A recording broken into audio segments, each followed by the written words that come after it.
So if you know this song, join in. Everywhere I go, my Lord.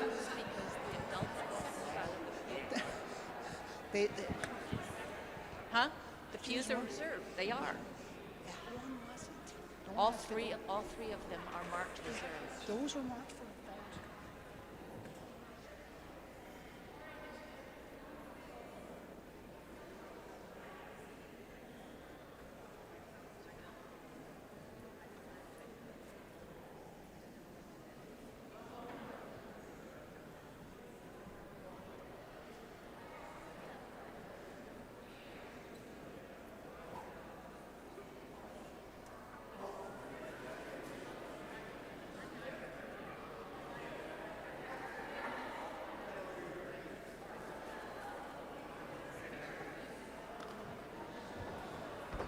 All right, if you know this, join me. Everywhere I go, my Lord, everywhere I go, somebody's talking about Jesus, somebody's talking about Jesus. Everywhere I go, my Lord, everywhere I go, somebody's talking about Jesus, somebody's talking about Jesus. Somebody's talking about Jesus. Well, the one that we really want to hear from talks about Jesus a lot. It is an incredible delight and a joy once more to have Presiding Bishop Michael Curry with us. Thank you, Presiding Bishop. Thank you so much for gracing us with your presence, for being here. And with that, I will shut up and let him talk.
I think we're in, Bishop.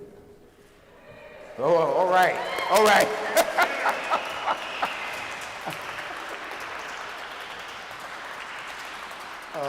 It's so wonderful to be with you all, and I don't know where Trish and Lisa are, but they're around somewhere, and to be able to be with them. Okay, we'll keep doing this sound test. How we doing? We're getting close. We're coming. Houston, we have a problem. Oh, I see what it is. If I walk, that's it. Okay, I'll keep COVID distance. That's actually good. That's it. Okay. We're good? Let me thank you all again, and certainly Bishop Gretchen, but all of you for inviting me to share this time with you. I had a chance to, was with the clergy yesterday and the diocesan staff, and this morning with the younger children, and then with the teenage gang, and they're you got an awesome group of young people here, let me tell you. They are awesome. They really are.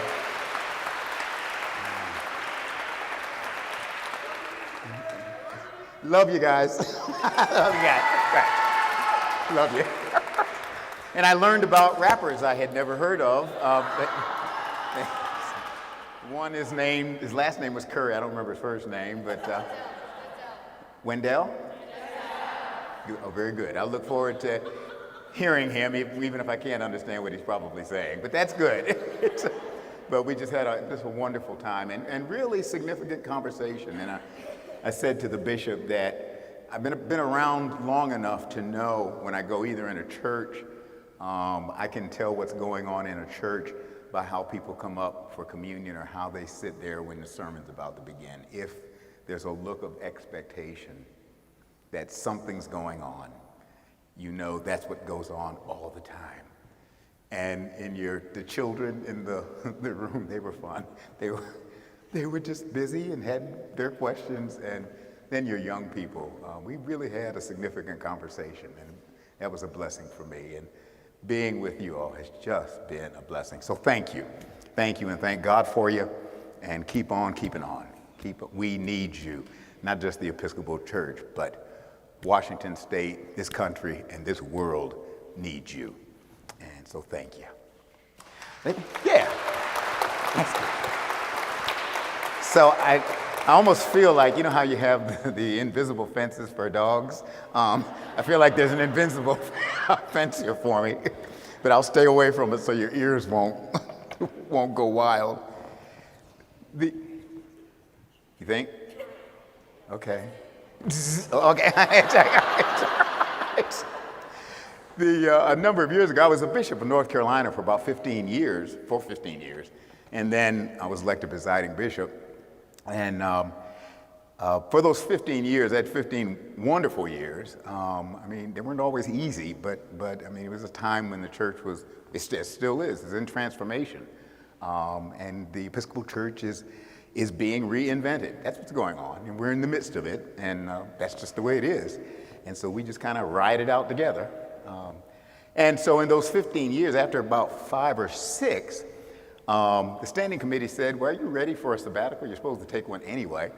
And I said, yeah, so why don't we do it? And so somewhere around my 5th or 6th year, I went on a sabbatical, which meant I took off 3 months. And on the and so I decided to do a couple of things. One was just to kind of rest from the regular routine, the regular routine of what bishops do. And then the second was I always wanted to play the violin. Now, I have no artistic gift. That's not, my spiritual gifts do not include a musical virtue. I'm terrible. I'm probably tone deaf and don't even know it. But I always wanted to play violin, or at least take lessons. And I'm sure there are people in here who actually know what they're doing. But I took lessons, and I had a wonderful teacher who was in her mid-90s, had been teaching violin at a women's liberal arts college there in Raleigh, North Carolina. And I mean, for her whole adult life, I mean, her violin was an extension of her being. And it was just, but she also taught Suzuki, so she taught little kids too. And so sometimes she would like break into teacher mode, like I was the little kid, and she said, now Michael, our bow was taking a little journey, wasn't it? It was really kind of fun and wonderful. And so I did that, and so I would go home and, practice my scales and that kind of thing. And a violin is it's a beautiful instrument, and it's not Perlman's hands. But in a beginner's hands, it's torture for those who have to listen to it. And my wife would disappear somewhere else in the house, and we had a cat at that, yeah, and his name was Ginger, and he's now gone to his eternal reward. But back then, Ginger was still around, and he was a bit overweight, and the vet wanted him to lose weight. I just love it. We put cats on diets.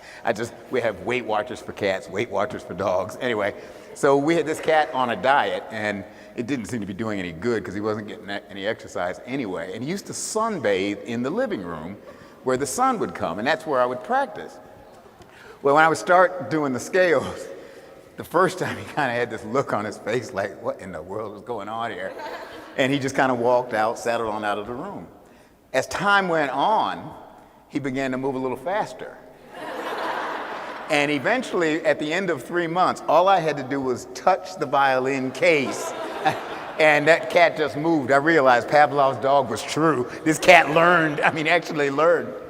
But it was wonderful. And one of the other things, in addition to rest and taking violin lessons, I had wanted to really study intensively the Sermon on the Mount. In Matthew's gospel, it's Matthew 5, 6, and 7. And what you have there is Matthew's brought together a number of the teachings of Jesus and kind of put them all in one place and ordered them. And it begins with the Beatitudes: blessed are the poor in spirit, and the merciful, the compassionate, the peacemakers. And so it's a wonderful, and at one time, the Sermon on the Mount really was the catechism of the church. That's what new Christians learn. One of the things new Christians learned, this is what it looks like to be a person of blessing, to bless the world, to be a peacemaker, to be one who cares about others, and on and on and on. So when I was doing that, I said, well, I ought to I can't just look at Matthew chapters 5 through 7. I need to look at the wider context. I need to kind of look at the whole gospel of Matthew, because context makes a difference. And so I realized I needed to look at the wider context of Matthew, the gospel. And I said, no, I better look at the wider context of the New Testament. And I said, I better look at the wider context of the whole Hebrew Scriptures, the whole of the Bible, both Old and New Testament Hebrew Scriptures and Christian New Testament. So I ended up studying the Bible for 3 months and kind of figuring out the best way to do it. And I noticed something.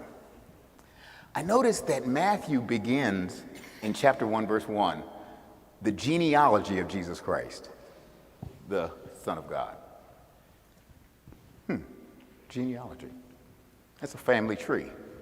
My wife does family tree stuff, and I've often warned her early on. I said, please, you really don't research my family too carefully, because I know those critters down here. I can only imagine what's up that tree. The further you go, you might not want to go up there. You'd be concerned for your children. But anyway, so it's, as I said, that's interesting. Begins with the genealogy of Jesus.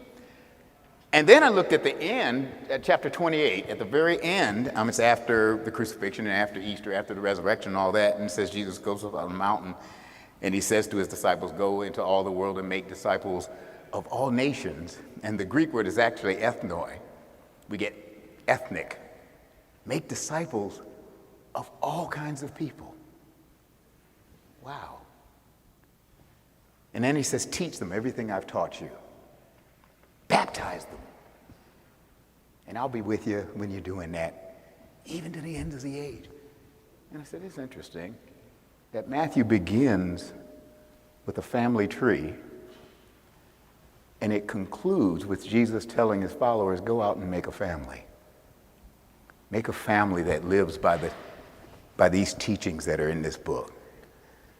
Make a family by baptizing them into the life of God. I said, is there something going on here? And I realized that in that gospel, that God actually comes among us in the person of Jesus to show us the way to become more than individual collections of self-interest. Jesus came to show us the way to a right relationship, to live a right relationship with each other and with God. He came to show us the way to become God's human family, even better than that. No, he came to show us the way to become and live as the family of God, the way to become God's beloved community. And in that way is life. In that way is hope. In that way is true liberty. For us all. And then when I got to thinking about it, I said, well, let me check out the rest of the Bible. and I went back and started fishing around in the Hebrew Scriptures, and then I said, well, then I noticed something I had not noticed before. In Genesis 1, everybody, Genesis 1, right? In the beginning, God created the heavens and the earth was without form and void, and darkness was upon the face of the deep, and the Spirit of God was brooding over the face of the waters. And God said, let there be light. All right. That was your bishop's performance review. I just gave it to you. Let there be light. And if you look at Genesis 1, which is really a form of Hebrew poetry, that's really what it is. It's not a science textbook, it's poetry.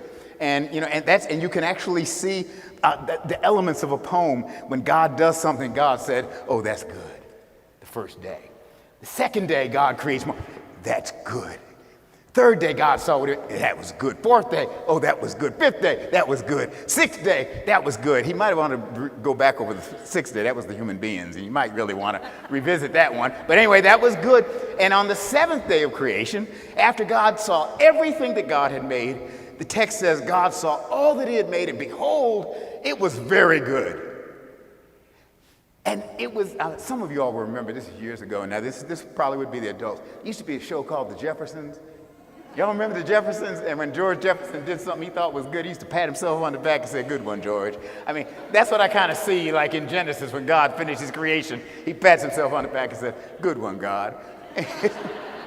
And he does. And you get this God is good, this creation is good, which is as much a moral declaration as it is an aesthetic one.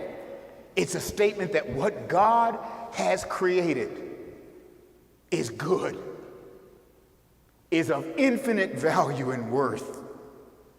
That everything, the earth is the Lord's, says the psalmist. That this world, that the care of creation is not just an incidental thing, it is to take care of God's world. That's what's going on. That's why we must care about this creation in this world, not because we're secular humanists, but because we read Genesis 1. Anyway, that wasn't actually in my notes, but that's But then I noticed something else. You get a second story of creation that gets into the Garden of Eden. And in this one, it's a story that the Hebrew writer composed maybe to help us understand why we're here.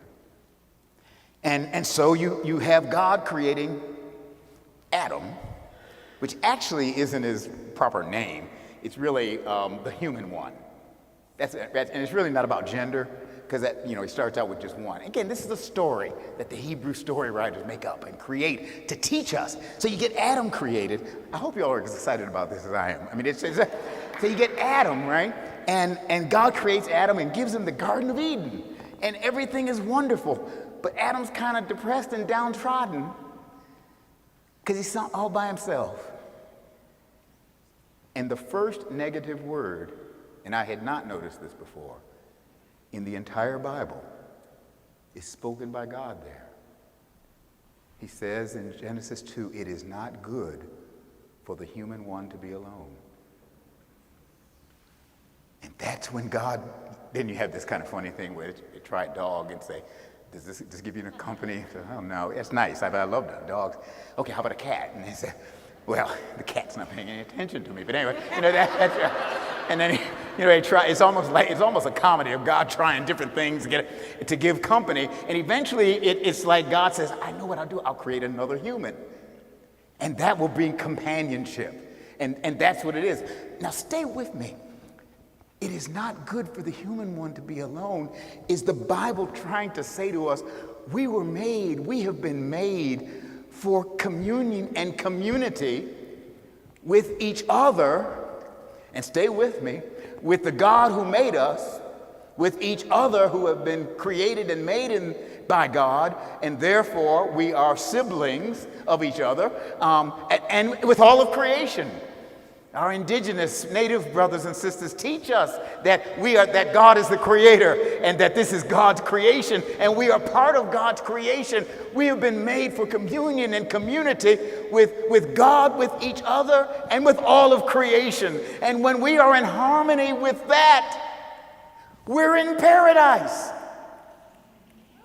I mean, y'all could go home now. This is really pretty much it. I mean, it's that God has created us to be God's beloved community. That's why we're here. That's why there's a world. I mean, think about it for a second. I'm going to come back to Matthew in a minute. God actually, was doing okay without us. I mean, think about it. Now, you know what the Trinity is? Okay. How many gods do we have? One. Yeah, I heard somebody say three. No, it's just one. It's okay. Yeah. Just one. Gretchen was almost in trouble on that one. I was going to have to write her off. But anyway, yeah, just one. We have one God, but we know this one God to be God the, right, which is a way of saying that we only have one God, and yet this one God embraces singularity and multiplicity, individuality and plurality. That this is a God who is in God's self, is diverse and yet one. Oh, you see something? Yeah. Oh, yeah. Well, my fingers are a little older than y'all's, but anyway, that's and yeah, which tells us something about human community. It is we are meant to be in community. You see what I mean? With all the variety of all who we are. That's God's dream. Archbishop Tutu used to say, that is God's dream, that we would live as God's family. That's why he did what he did in South Africa, so that one day all the people there could learn to live in harmony and love with each other. No. Actually, the whole Bible is about, it starts from beginning to end. It is about this God trying to help us find our way into living as the beloved community with God, with each other, and with all creation. And in that Genesis 2 and 3 story, the Garden of Eden, as long as Adam and Eve, the first happy couple, it's just so wonderful. Anyway, as long as Adam and Eve are in loving communion and relationship with God, with each other in creation, they're in paradise. And the moment the relationships are broken, that's when they're kicked out of the garden, when paradise is lost. We were made for communion and relationship with each other. And the rest of the Bible is God trying gently, because God's given us freedom. So he's given us the freedom to act a fool. Right? I mean, that's really what's going on. And so God trying to call us back and show us the way. And he sends prophets to try to help us. And folk, usually kill the prophets. It didn't pay to be a prophet. That's why when I hear people talking about, don't you want to be prophetic? I said, no, not particularly. No. I mean, he sends them kings and queens and leaders and all sorts of folk. And finally, you got this whole Hebrew scriptures from Judges through the kings. And, you get your Sauls and Davids and Solomons. And then they have civil wars. And it's just a story. You think we got history? Oh, there's some history in the Bible. I love it when people say, I read the Bible because I want to read a book where there's no violence. I say, what Bible you been reading? Come on now. This is a book about real people and a real God, and it's real. And so you've got all this stuff, and God passionately trying to call folk back. And people, we have this propensity to want to exclude people. You know what I mean? It's a human, it's been here a long time to want to exclude folk and just have our in group. And finally, the prophet Isaiah says, do not exclude people. God wants the outcasts in God's temple, and my house shall be a house of prayer for all people. And all really does mean all. No footnote. No exceptions. Because the Bible says, beloved, let us love one another, because those who love are born of God and know God, and those who do not love do not know God, because God is love. Bishop, you are just doing wonderfully on this performance from you. And so when you get to Jesus, he's building on the Hebrew scriptures, on the Jewish tradition. And you see this Jesus. You see this Jesus touching people and welcoming people that others exclude. People with leprosy. People were afraid of leprosy. People who had all sorts of troubles. You see this Jesus saying nobody's an outcast to God. He says, come unto me, all ye who are weary and heavy laden, and I will give you rest. Take my yoke, my teachings on you. Learn from me, for my yoke is easy and my burden is light, and it will show you light. And you see this Jesus gathering a community. Now, it's a dysfunctional community, to be sure, because it's human beings, and they're not particularly the best and brightest who gather around him. They're just normal, ordinary people, which makes me think there's hope for the future of the Episcopal Church. Well, I'm not worried about it. We're going to make it. We're going to make it. Because that first group of followers of Jesus, if you look at them carefully, and this is what I stumbled into in Matthew when I got to doing the study, they weren't, how do I say this? They weren't the A-team of apostolic discipleship. I mean, there are these wonderful stories. The New Testament actually tells the truth on them. I mean, there's no cover-up. Peter, Andrew, James, and John, a friend of mine used to remind me of this.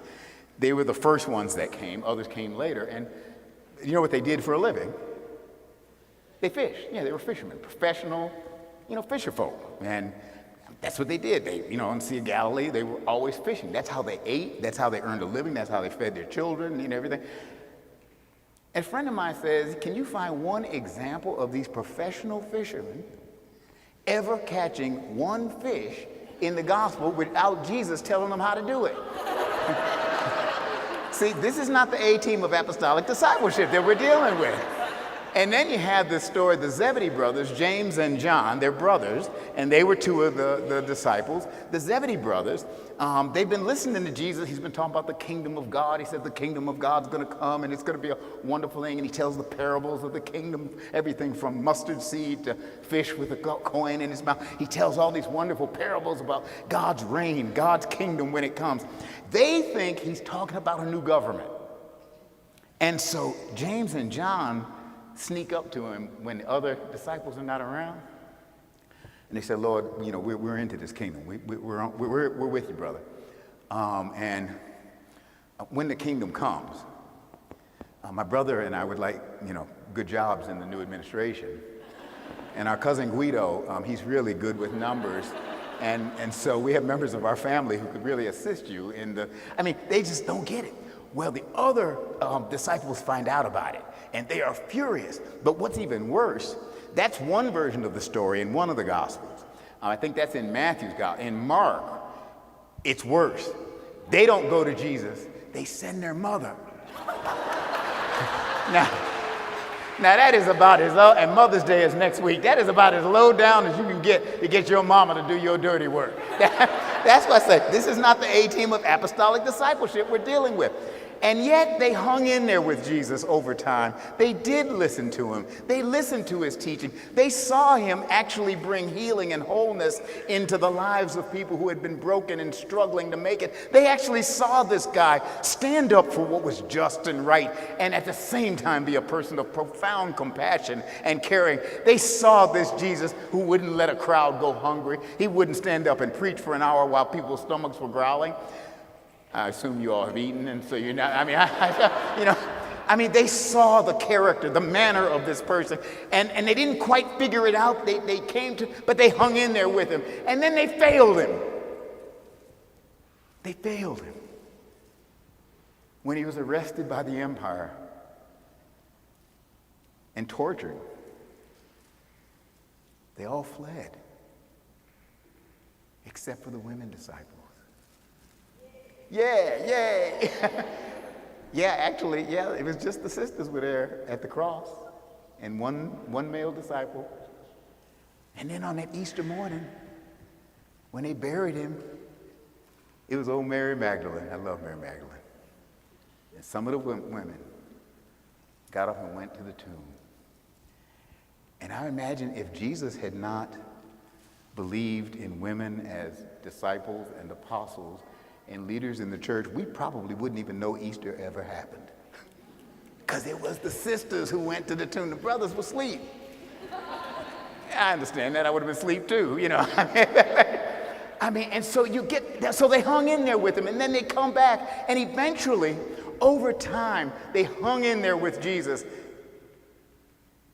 And these guys created a community that we are the heirs of today. And St. Paul would write of what baptism meant for them.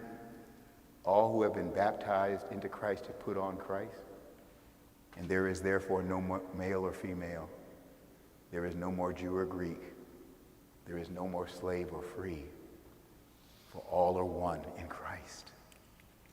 They created a family of God. They stumbled into it. The Spirit led them. And they struggled. It wasn't easy. Because if you read in the Acts of the Apostles, I'm going to finish now. How are we doing time?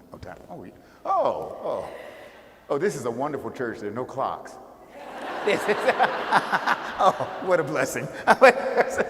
Anyway, they stumbled into it, and when you get to the Acts of the Apostles, you read about more, and suddenly they find themselves becoming a force for good and a force for love. They find themselves getting swallowed up by the love that they had learned and experienced in Jesus, and they begin to spread that same love. And even though they don't get it right, they don't get it perfectly, they kind of have their little struggles and confusions. The New Testament says they learned how to share with each other. In the Acts of the Apostles chapter 4, it says they shared everything they had, and there were no poor people among them. They figured out how to make poverty history, and if they could do it in the first century, we can do it in the 21st. They figured it out.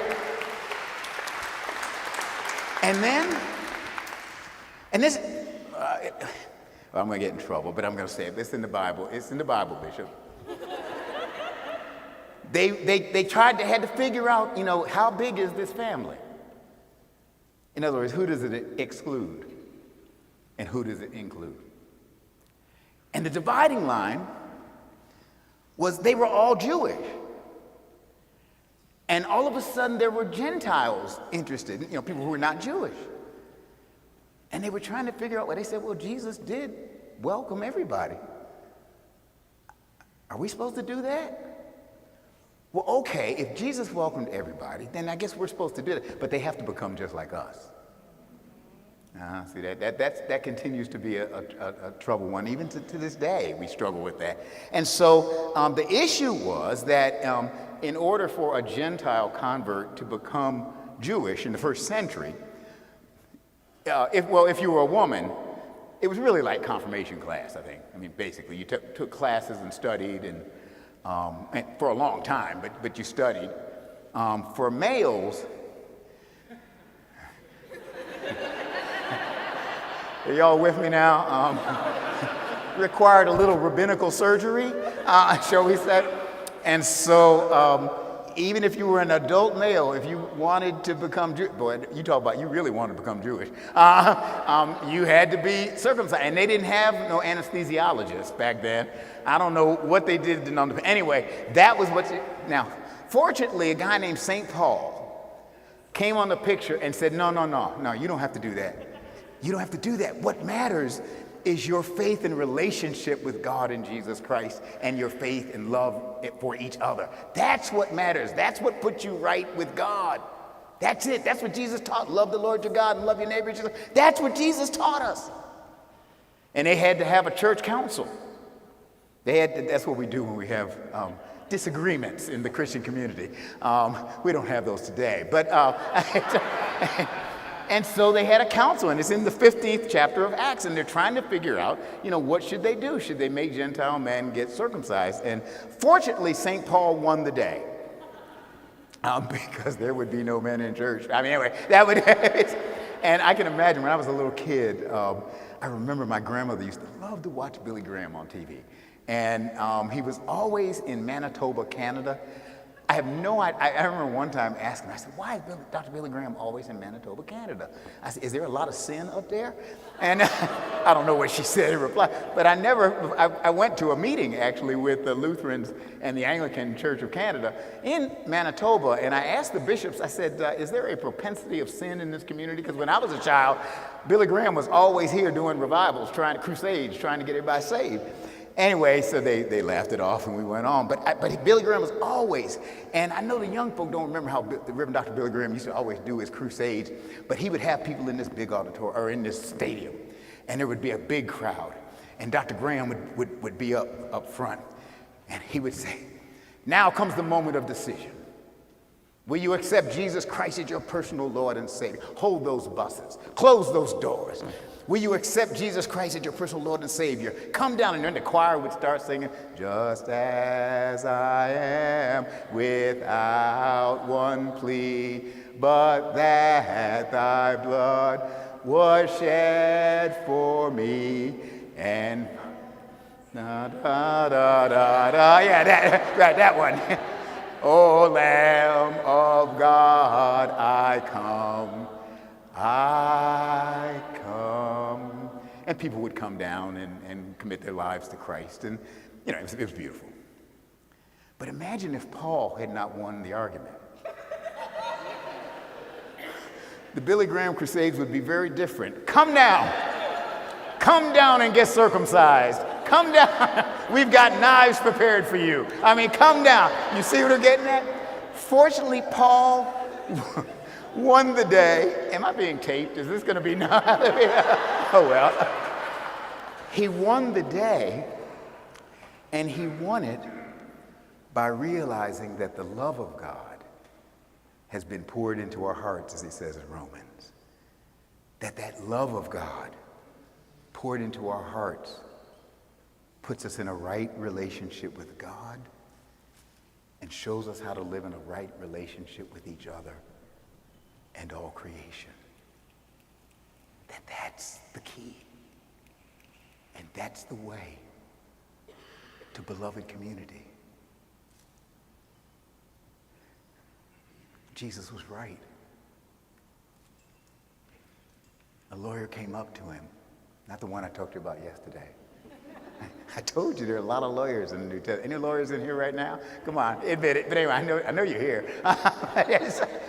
A lawyer came up. This is in Matthew 22. Comes up to Jesus and says, "Jesus, what is the greatest commandment in the entire law code, legal edifice of Moses?" And this time Jesus answers. He reaches back to the Hebrew scriptures, to Deuteronomy, to Leviticus. You shall love the Lord your God with all your heart, all your soul, all your mind, all your strength. This is the first and great commandment. And the second one is just like it and just as important. You shall love your neighbor as yourself. On these two hang all the law and the prophets. Love God, love your neighbor, and while you're at it, love yourself. This is the key. Love the you that God has made. Love the neighbor that God has made, and love the God who made us all. That's the key. That is the key to life. That is the key to healing a society. That is the key to healing a world. That is the key to becoming God's beloved community, the kingdom, the reign of God's love in the world. That is the key to living the Lord's Prayer. Thy kingdom come, thy will be done on earth as it is in heaven. That's the key. To love the God who made you. Doesn't mean you don't get upset with the Lord. That's okay. You ain't got no anger that's so much that God can't handle it. Go ahead, it's okay. If you don't believe people being honest with God, read the Psalms. I mean, sometimes I get embarrassed reading. I said, dude, you might not want to talk to the Lord this way. I mean, it's like, yeah. But they're because they're honest. And in a relationship, honesty is a key. Get it out. It's okay. Love the Lord your God, the God who loves you no matter what. And love your neighbor. Seek the good and the welfare and the well-being of that neighbor. Whether you like them or not. See, loving and liking are not the same thing. Loving is a commitment to the good and the well-being of the other as well as yourself. Liking is an emotional response. I mean, it really is. And love your neighbor. And your neighbor, as we talked about last night, you don't get to pick your neighbor. I know, it's really serious. Wouldn't it be wonderful if we got to pick who was the neighbor, yeah, that wouldn't be a nice world to live in, actually. No, love your neighbor, all of them, and love yourself. Oh, love yourself. We were talking about young people. We were talking about that earlier today. Oh, you got to love yourself. Let me tell you something. You love God. This is the Trinity of love. And love yourself. I have learned. I love me some Michael Curry. Oh, yeah. I love Michael Curry. I get up. Every night I go to sleep. And I get up in the morning. And I put my glasses on because I can't see without my glasses. And I go over to my wife's vanity. And now I know why they call them vanities, because they have those special lights that make you look cute even if you're not. I mean, anyway, so I go over to my wife's vanity and I look in the mirror and I say, Denzel Washington? Is that you? Oh, you pretty thing, you pretty thing. Go on and live your illusions. It's all right. But love God, love your neighbor, love yourself, and a new world for you and all of us becomes possible. Well, I'll stop there. Yeah, how would you do it? Yeah. I'll stop there.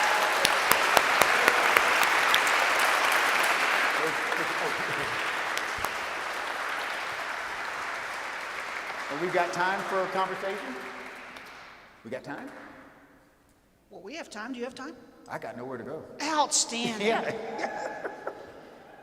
So thank you, Presiding Bishop. It is, as always, inspiring. Thank you, Bishop.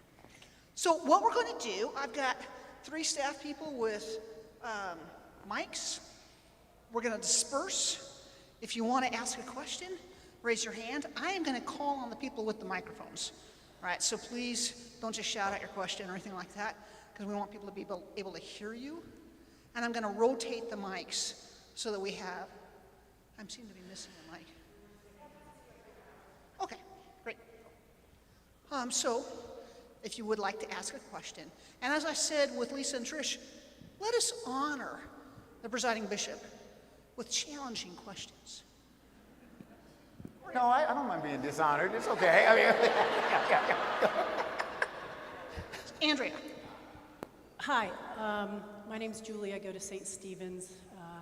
I'm a new Episcopal, started in 2017, and have found home. But I have this one burning problem, and I'm so sorry, St. Stephen's, you're going to hear this for the 1,000th time. Why, in this city, we have a really, my opinion, poor history with the Catholic Church. There's a lot of abuse. The bishop now, I feel, is evil and has done some really mean things in this community. And I ask my church, why do we use the word Catholic in our liturgy? And they say, oh, it's a little c. It doesn't matter. It hurts. It stabs the heart. You don't have to say it, they say. But then I hear the rest of the congregation say it. And I just wonder, I know there's people who stay out because of that word. And if we're a welcoming church, and it is a welcoming church, I mean, I've never been so loved in years. Why is that a part of our liturgy if it's so hurtful? And yours a great sermon. I'm so sorry to start with that question. Thank you. No, that's a great question. No. Actually, it goes back to what I was talking about, the beloved community, the family of God.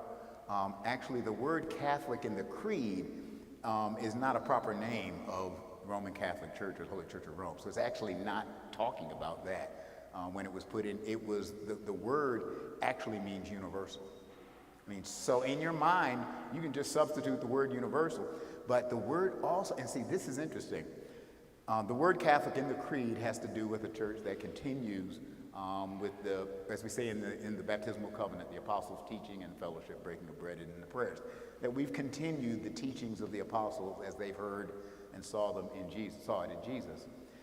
It also is a way of saying that this is a church that is meant to be a house of prayer for all people.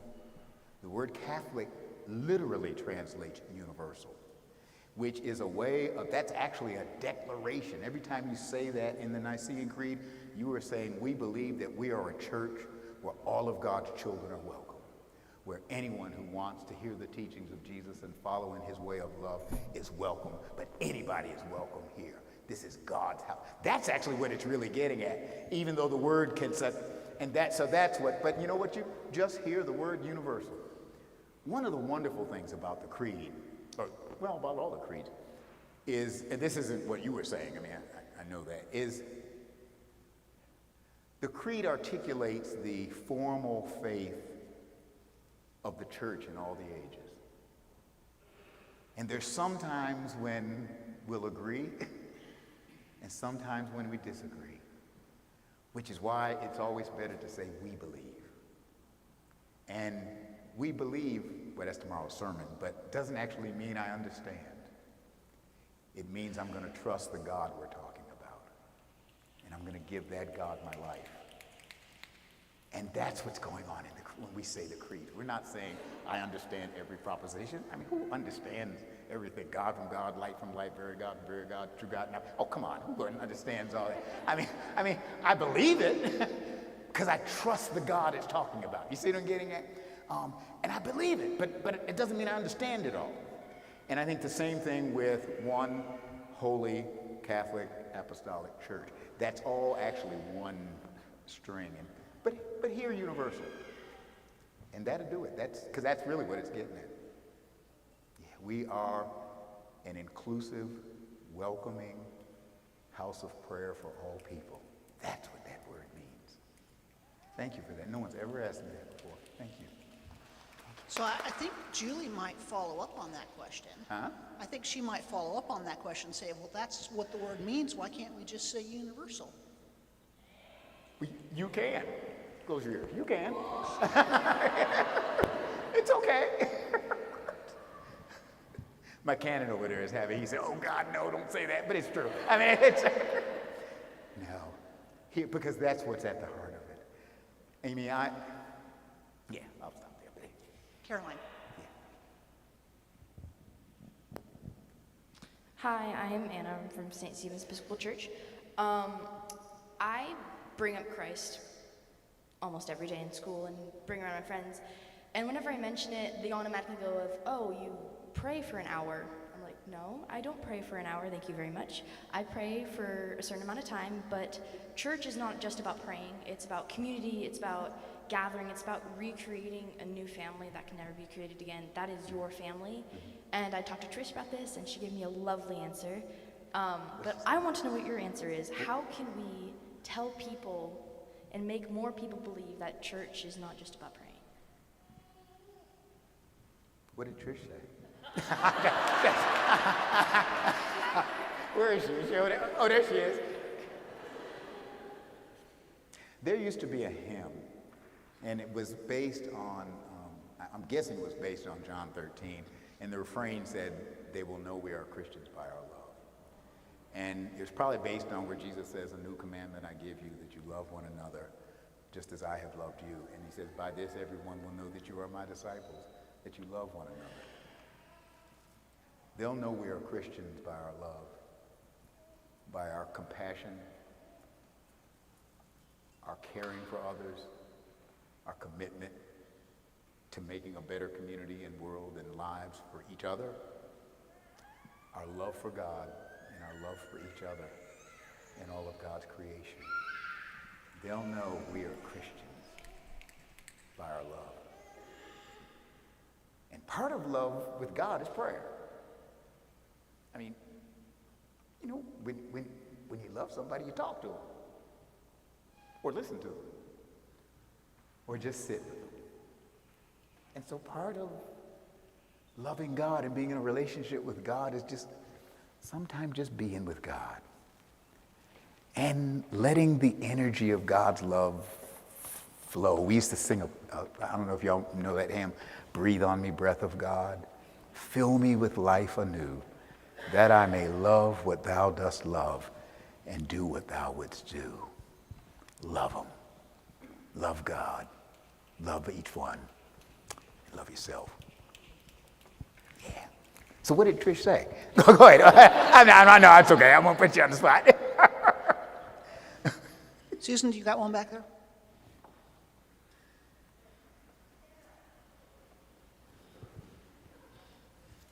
All right, Andrea, you got one over here? I thought I saw one over here.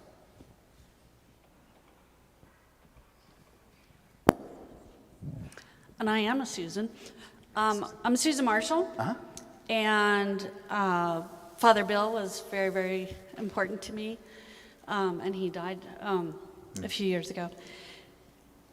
And different Father Bill. You're good. There's... No, what did he say? I'm here.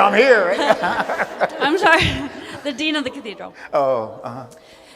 And I pondered this with him, like, Annie was saying about prayer. And the day that my husband went missing, all of Spokane prayed for my husband to be returned safely. And Father Bill came to my house that night, and my husband was found in the river the next day. And Father Bill came to my house again that night, and I said, "What'd you pray for last night? And why bother?" Because if the absolute worst thing was happening to him, when thousands of people were praying for him to return safely, why pray? Mm-hmm.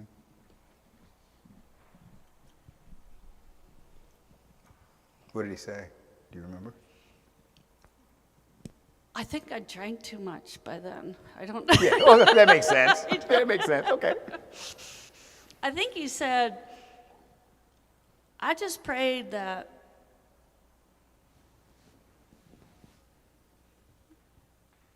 thy will be done on earth as it is in heaven. Mm-hmm.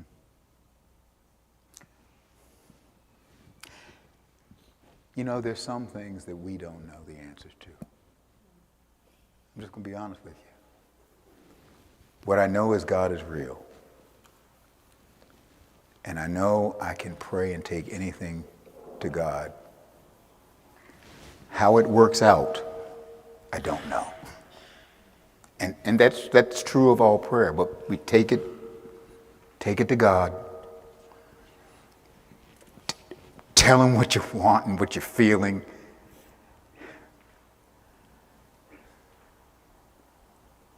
And then at some point you have to get to a point of wrestling and just say, I don't understand, but I'm going to trust you. And we all get there different ways.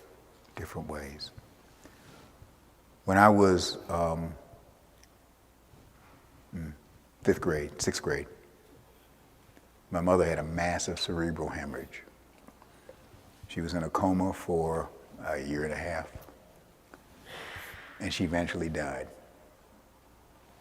And I prayed the same prayers that I guess you did and anyone else would.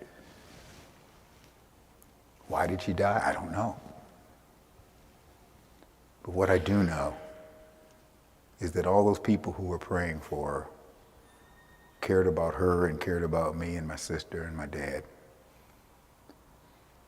And their love was enough to carry me through what I didn't understand as a child.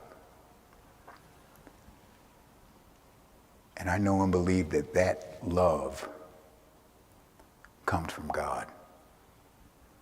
There's an old medieval hymn, where true love is found, God himself is there. And that may be one answer to prayer that we can count on. But the other answers, I don't know. And nobody else does either. But I just trust God. The word to believe, you're going to make me give away my sermon for tomorrow, but that's okay. The word to believe doesn't actually mean to understand. It means to throw yourself into the arms of the other. And just trust. And we all do that in different ways. One of my favorite stories in the Bible, in the New Testament, is the four guys. There were these four guys who, a friend of theirs was paralyzed, and he wanted to get him to Jesus so Jesus could heal him. And there were like so many people in the house where they were, they couldn't get in. And so they took off the roof, part of the roof of the house, and lowered the guy down from the roof. And Jesus says in the Gospels, he was astonished by their faith. And you know, sometimes I know God best by the faith of others around me who carry me when I can't carry myself.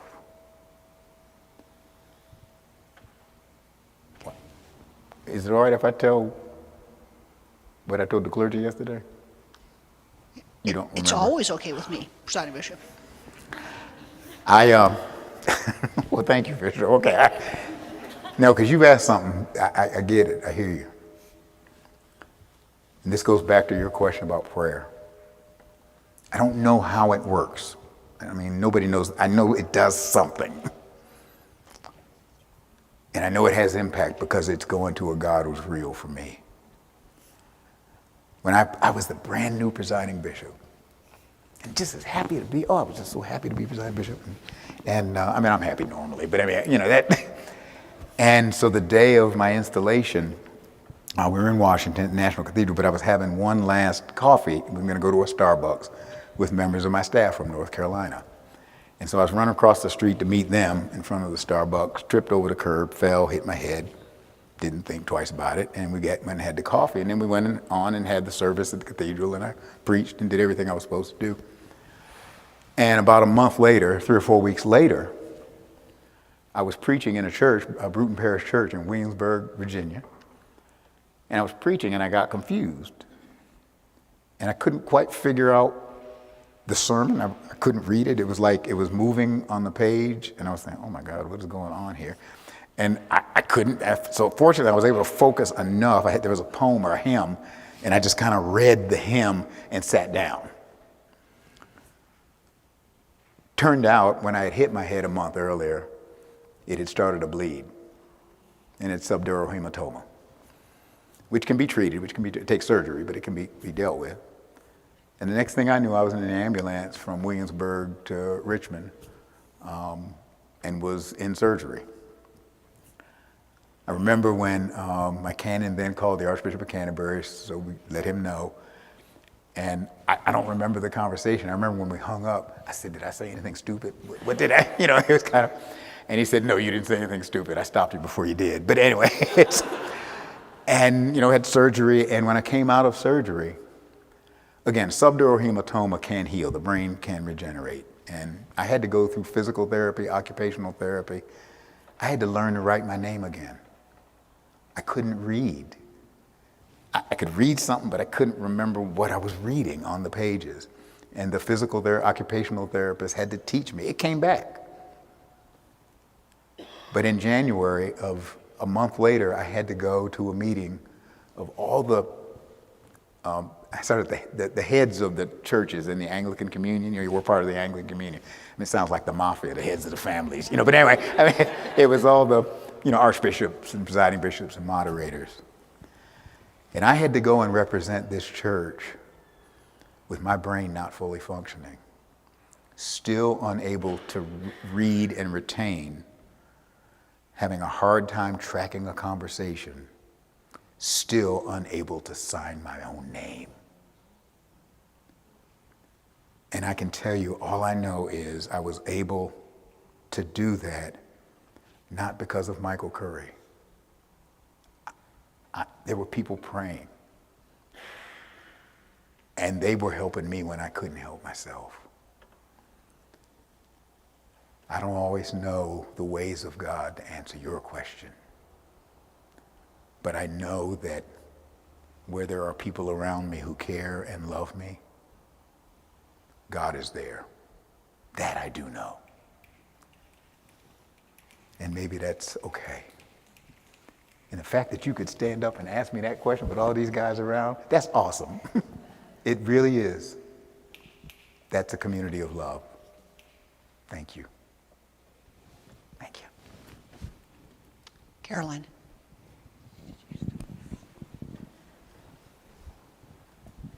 Oh, there we go. I'm going to change the subject quite a bit. Okay. But I want to start by saying thank you so much for coming. You and people from all over the diocese. It's a wonderful reminder that we're a big church. Yeah. And I really appreciate that, and I think everybody here does as well. Thank you. Thank you. I would like to hear you talk a little bit. We've been hearing today about how we as individuals can evangelize and proselytize, how we as communities can. Mm-hmm. But what I'm wondering is if you would talk a little bit about how you see the dynamic between lay people and clergy in the church. Between lay people and clergy? In 25 words or less. but one pays the salary of the other. You know, that's an interesting question, actually. I really do think at our best, we are first the community of those who have been baptized into Christ. And all of ministry comes out of that baptism.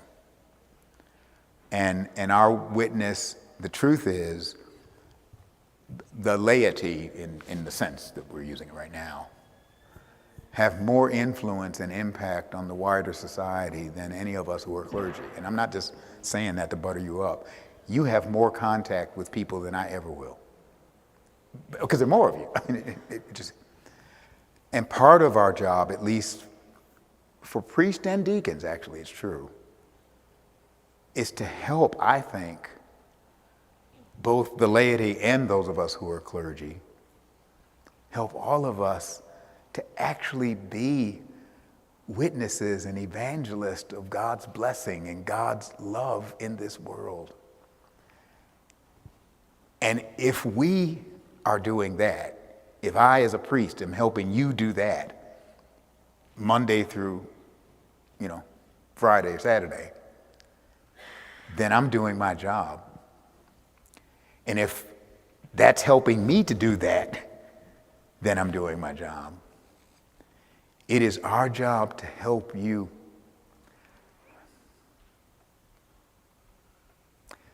Like Jesus says in the Sermon on the Mount, let your light so shine before others that they may see your good works and glorify our Father who is in heaven. The clergy job is to help to let light shine and have you leave church on Sunday morning or Wednesday afternoon singing, this little light of mine, I'm gonna let it shine. This little light of mine, I'm gonna let it shine. This little light of mine, I'm gonna let it shine, let it shine, let it shine, let it shine. That's the answer. Thank you. I've never been asked that before. Wow. Andrea, I saw a question in the back. Bishop, so much of what we learn and what we do is driven by our liturgy. Mm-hmm. And I know we have a baptismal covenant tomorrow. Mm-hmm.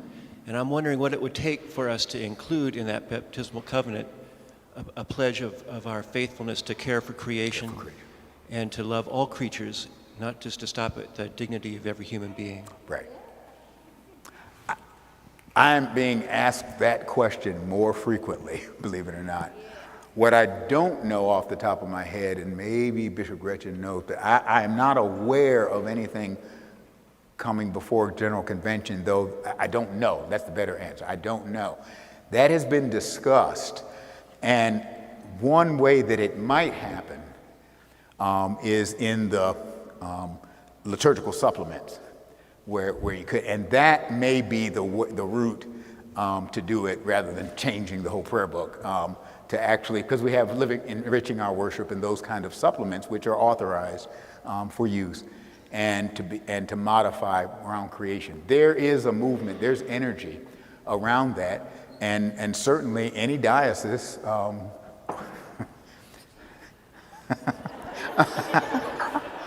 Just saying, I mean, just that it could happen to be a diocese or deputies to General Convention or a bishop or somebody who could put a resolution into General Convention inviting study of how to do that in the next triennium. And there may be a resolution I just don't know about. Because that's what we need, resolutions to study things. Yes. Yes, Presiding Bishop. Yes, thank you, Bishop. I thought, I knew I just made her day.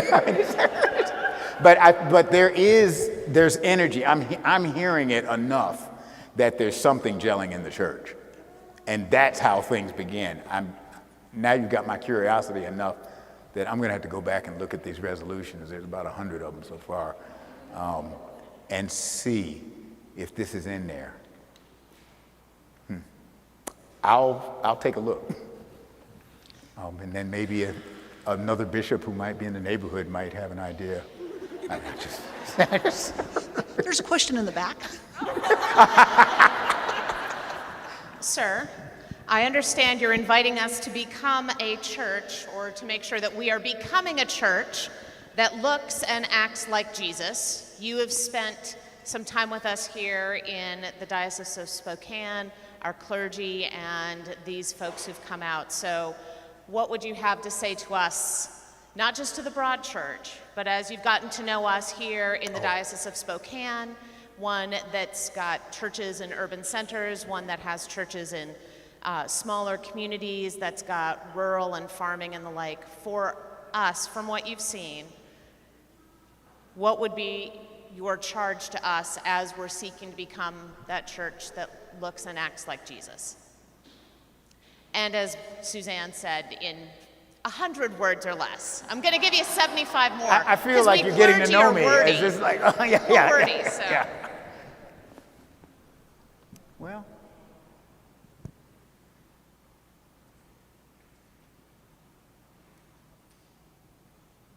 maybe to live by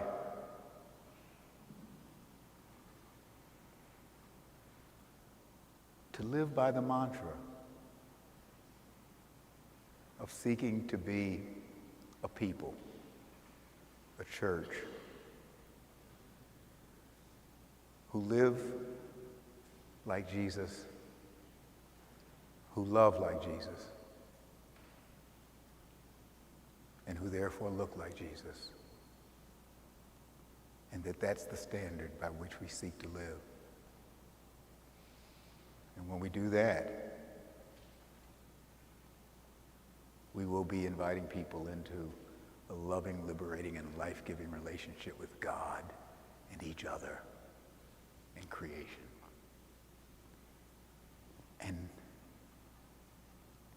we commissioned a survey. Okay, I don't know, I'm getting close to 100 words, I know, but we commissioned a survey a couple of months ago because I had been in conversation with members of staff. I said, you know, it would be good, we need to mount kind of a social media campaign around Jesus of Nazareth, his teachings, his way of life, as this is what a Christian looks like, regardless of what you've heard on TV or whatever, regardless of our failings, even, you know, where let's focus on him, on his way of life. And so somebody, when we were talking about it, said, you know, before we start talking, maybe we ought to listen. And so we all kind of did a duh, okay. And so we figured, well, how do you listen to a culture? We're just focusing on U.S. culture. And they said, well, that's what survey people do. And so we partnered with the Ipsos group, which is a global marketing survey. I mean, they do secular stuff, but they were recommended by folk at University of Chicago and some other groups that do this. We don't do this for a living. They said, you get these guys, they will be able to get you a portrait. You'll get a picture of the American population. And so they did, we got the church discount rate, but they did a survey of the American population, a comprehensive survey of all religious traditions, political, geographical, ethnic, racial, all the variety that you would want in a good sampling.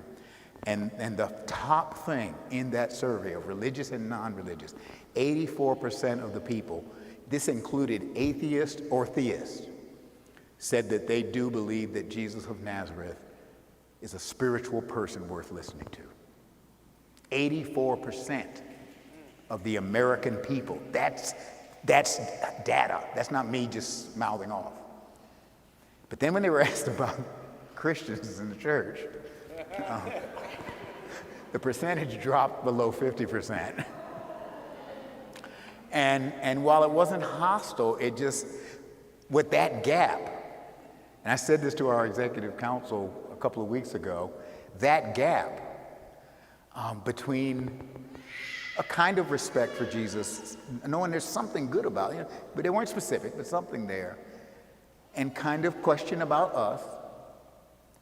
50%, I suppose, is not a bad, could be lower, but anyway. I said, that gap, we got to pay attention to that. And I was at the meeting of the primates in England, and they have those signs, mind the gap. Yes. And I told the executive council, we need to mind the gap. Pay attention to the gap. And our job is to figure out how to close that gap so that when folks see us, they see Jesus. And if we do that, or allow the Spirit to do that through us, we're going to be all right. That's my hope for this remarkable diocese and church. Thank you. It's a little more than 100 words, but yeah, close. So one of the things that I know, I don't know about every priest, but for me, myself, on Saturday evening I turn into a pumpkin. I know, it's crazy, right? And which means that, you want to go to bed early. Now, the presiding bishop is preaching tomorrow, and you want to hear another fabulous sermon. So while we could stay here all night asking questions, we're going to stop. But I do need to say a few things, because first of all, the presiding bishop is an amazing man, yes? Yeah.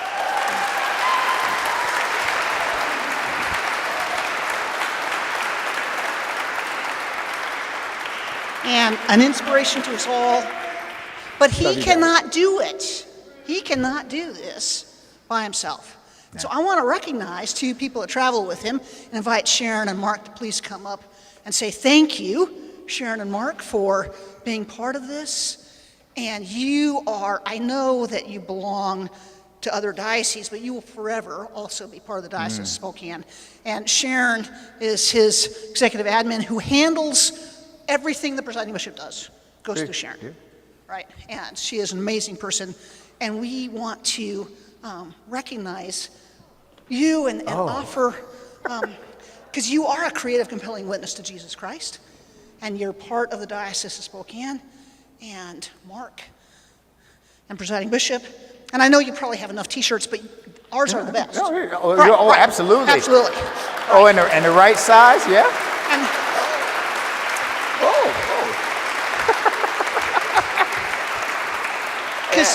Because I'm dieting, I'm getting smaller. That's the goal. when I was a chemist, my stockroom keeper told me that I was terrible at judging sizes. So if we got the sizes wrong, we can make exchanges, okay? And the other thing is that we were blessed this morning and this afternoon with Lisa Kimball and Trish Lyons, who also, please come on up. Okay.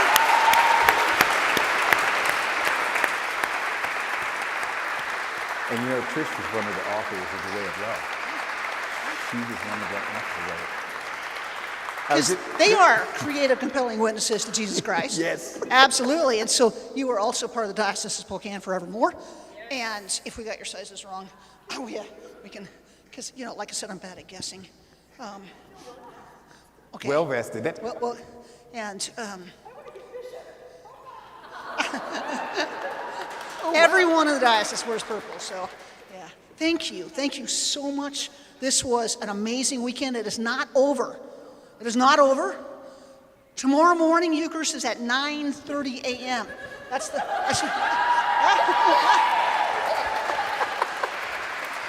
You are invited to wear one of two things. Well, actually, you can wear whatever you choose. But we invite you to wear your purple diocesan shirt or a Camp Cross t-shirt. Please. Right? Wear one of them. And if you don't have a Camp Cross t-shirt, I'm sure we can sell you one at some point in time. Right? But we also have the diocesan t-shirts. Wear one of those. Eucharist is at 9:30, which means you're going to want to be in your pews early. Right? A couple things to note. The offering tomorrow, it is the first Sunday of May. It's traditionally Camp Cross Sunday, so the special offering will go to Camp Cross. So, thank you. I want to say thank you, because I might forget, to the choir that sang last night, to the youth that led this morning.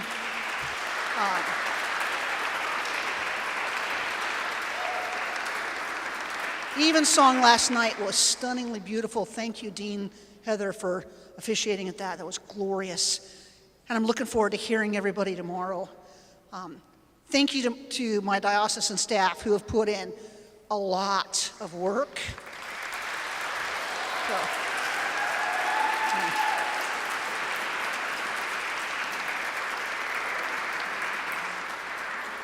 And thank thank you for coming. Thank you for being part of this. This has been an amazing weekend. Tomorrow is going to be an amazing Eucharist, and it is going to be glorious. And I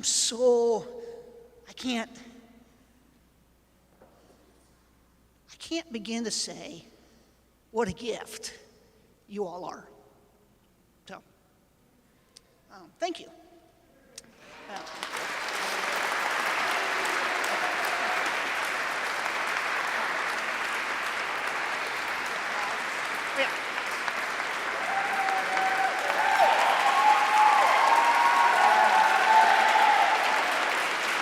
That's good.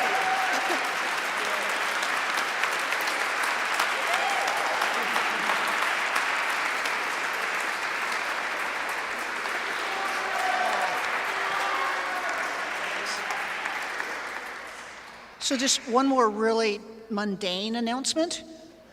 If you are carrying your congregation's pennant in the procession tomorrow, you're supposed to meet in the Great Hall, but make sure you get a spot in the pew that someone saves for you, because there's not a reserved area for the pennant carriers. So get a spot in the pews, then come get your pennant at 9:15. Go out, have a glorious evening tonight, get some good food, get good rest, for we are worshiping tomorrow, and it's going to be great. See you tomorrow morning.